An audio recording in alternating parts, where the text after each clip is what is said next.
भैया अनुपमा के वादे से अगले आने वाली प्रीलीप के बाद की कहानी कहां तक जाने वाली, देखिए अभी के दौरान तो भैया 2 से 3 एपिसोड के अंदर धड़ मचाएंगे शाह परिवार वाले एनओसी को लेकर मेकर्स लोग। उसके बाद ला देंगे जस्ट प्रीलीप, और प्रीलीप के बाद जो प्रोमो आपको दिखाया जा रहा है वो कट टू कट सीन आपको दिखाया जाएगा। लेकिन मेकर्स लोगों ने और अदर यूट्यूब चैनल वाले लोगों ने इसी दिमाग में आपकी गंदगी भर दी है ना भाई साहब, कि कतई ये तो एक ही नहीं हो रहे। अरे भाई किसने कहा ये एक नहीं हो रहे? यहाँ पर भाई साहब कहानी को तुम देखो तो सही, तुम्हें कहानी का अता पता है नहीं, सिर पैर का तुम्हें अंदाजा है नहीं, और तुम कतई बबावरे की तरह अपनी मन मर्जी कहानियां बना रहे हो। यहाँ पर मेकर्स लोगों की तरफ से जो स्क्रिप्ट प्रोवाइड हो रही है उनमें साफ लिखा हुआ है कि आगे आने वाली कहानी में आद्या खुद मनाने वाली है, वादा तोड़ने वाली है, नया वादा लेने वाली है, और उसके बाद यहाँ पर अनुपमा अनुज को एक करने वाली है। कैसे, पूरी कहानी जान लो ना। यहाँ पर सबसे पहले आपको दिखाया जाएगा सेवा भवन, यहाँ पर कोल्हे आशा सेवा भवन, क्योंकि अनुपमा ने ले लिया है, यानी कि अनुपमा ने आध्या को वादा दे रखा है कि ना कॉल ना कोई मैसेज, तो भैया कॉल और मैसेज तो कर नहीं सकती। लेकिन भैया अनुज को तो अता पता ही नहीं है कि आखिरकार अनुपमा को हुआ क्या है, क्या हुआ। लेकिन इस बात का अंदाजा जरूर है कि भैया जो भी हुआ ये आध्या की वजह से हुआ है। सारी जड़ यानी कि सारी प्रसाद की जड़ जो है ना वो आध्या है।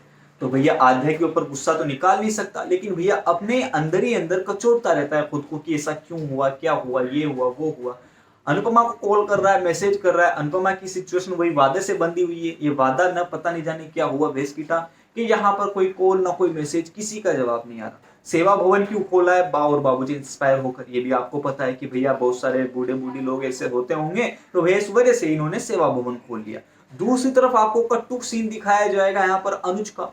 पागल हो रखा है, बिल्कुल देवदास की तरह हो रखा है, अंदर से पूरा खाली हो चुका है, किसी के ऊपर कोई भरोसा नहीं कर सकता। अनुपमा से प्यार के वादे किए थे, आज के एपिसोड में आपने सुना भी होगा कि जैसे वो कहता है कि अब मान को एक होने से कोई नहीं रोक सकता, और दूसरी तरफ ये अनुपमा कहती नजर आएगी कभी एक नहीं होंगे। तो भैया आगे वाली कहानी में ये बीच की सिचुएशन आपको दिखाई जाएगी, लेकिन लास्ट का एंड आपको हैप्पी दिखाया जाएगा।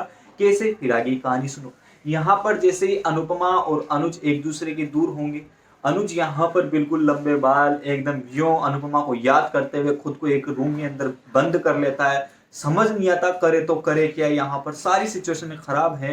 अनुपमा का न कॉल उठा रही, न उसका कोई अता पता हो रहा है। आद्या शुरुआती दिनों के अंदर खुश नजर आती है, लेकिन बाद में नहीं आएगी, क्योंकि श्रुति का अभी तक, जब से वो अमेरिका गई है तब से लेकर अभी तक एक भी सीन नहीं दिखाया गया। चाहे वो अनुज बात कर रहा हो, आध्या बात कर रही हो, सिर्फ वो एक तरफ का सीन दिखाया जाता है, वरना हमेशा श्रुति का भी सीन दिखाया जाता था। जब वो बात कर रही होती थी, परेशान हो रही होती, तब वो अनुपमा को अनुज सौंप चुकी है कि भैया अब तुम जानो, तुम्हारा काम जाने, मेरी परवाह मत करो। और इसका एक भी सही सीन नहीं दिखाया। इसका मतलब ये है कि श्रुति शो छोड़ चुकी है, और आधे एक आधा सीन दिखा दिया जाएगा, उसके अंदर एंट्री ले दी जाएगी, लेकिन प्रॉपर अनुज की पत्नी के रूप में वो सीन को या फिर इस कहानी में दोबारा लौटेगी, ऐसा नहीं हो सकता। तो भैया आध्या को भी थोड़े दिनों बाद रियलाइज होने लगेगा कि भैया उसने जो किया है ना गलत किया है, और अनुज की हालत देखकर तो भैया वो पिघल जाएगी। मेकर्स लोग इतना मजबूर कर देंगे उसे कि अनुपमा को उसको ढूंढना भी पड़ेगा, यानी कि आध्या अनुपमा को ढूंढेगी भी सही,